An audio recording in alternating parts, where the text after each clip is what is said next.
Panorama group, जो सोचता है वो करता है। आपके अपने सपनों का आशियाना। नमस्कार, आप देख रहे हैं सिटी पोस्ट लाइव। मैं हूं सृष्टि राज। बिहार की राजनीति में एक बार फिर से सियासी बयानबाजी तेज हो गई है। इस बार मुद्दा बना है नेता प्रतिपक्ष तेजस्वी यादव की 100 दिनों की चुप्पी, जिसे लेकर भारतीय जनता पार्टी ने राष्ट्रीय जनता दल पर तीखा हमला बोल दिया है। केंद्रीय मंत्री और बीजेपी सांसद गिरिराज सिंह ने तेजस्वी यादव और उनके पिता लालू प्रसाद यादव पर कटाक्ष करते हुए कहा कि दोनों को मौनी बाबा बनकर प्रायश्चित करना चाहिए। जी हाँ, दरअसल बिहार विधानसभा चुनाव में आरजेडी और महागठबंधन की करारी हार के बाद तेजस्वी यादव अचानक से बिहार से बाहर चले गए। इसके बाद न केवल वह लंबे समय तक सार्वजनिक कार्यक्रम से दूर रहे, बल्कि बिहार विधानसभा के शीतकालीन सत्र के दौरान भी उनकी गैर हाजिरी लगातार चर्चा में बनी रही। चुनाव के बाद नेता प्रतिपक्ष बनने के बावजूद सदन में उनकी अनुपस्थिति को लेकर सत्ताधारी दल लगातार सवाल उठाता रहा। करीब 40 से 45 दिनों बाद तेजस्वी यादव 11 जनवरी को मकर संक्रांति से ठीक पहले पटना लौट आए थे। अब पटना एयरपोर्ट पर जब मीडिया ने उनसे सवाल पूछने की कोशिश की तो तेजस्वी यादव ने मीडिया से दूरी बनाई रखी और सिर्फ इतना कहा कि उन्होंने 100 दिनों तक कुछ भी ना बोलने का संकल्प लिया था।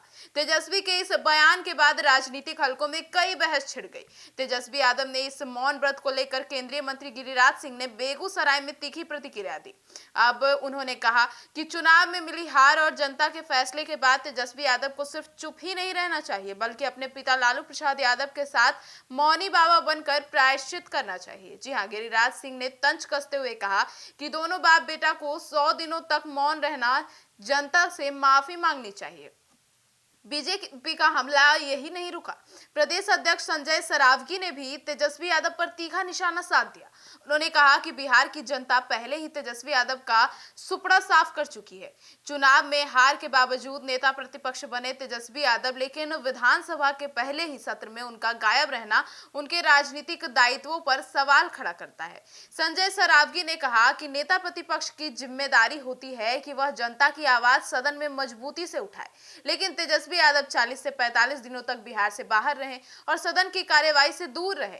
चाहे राज्य में बाढ़ जैसी गंभीर समस्या हो या अन्य अहम मुद्दे, विधानसभा में चर्चा के दौरान तेजस्वी यादव की अनुपस्थिति साफ तौर पर नजर आई थी। अब बीजेपी नेताओं का आरोप है कि यही कारण है कि जनता ने चुनाव से उन्हें नकार दिया। उनके अनुसार बिहार के प्रति तेजस्वी यादव की गंभीरता सवालों के घेरे में है और उनकी 100 दिनों की चुप्पी विपक्ष की कमजोर राजनीति को दर्शाती है। तो कुल मिलाकर तेजस्वी यादव की चुप्पी अब सिर्फ एक निजी निर्णय नहीं था, बल्कि बिहार की राजनीति में सियासी हथियार बन चुकी है। अब आने वाले दिनों में यह देखना दिलचस्प होगा कि तेजस्वी यादव अपने मौन को कब तोड़ेंगे और बीजेपी के इस तीखे हमले को क्या जवाब देंगे। आपकी क्या राय है, कमेंट सेक्शन में जरूर बताइएगा। धन्यवाद।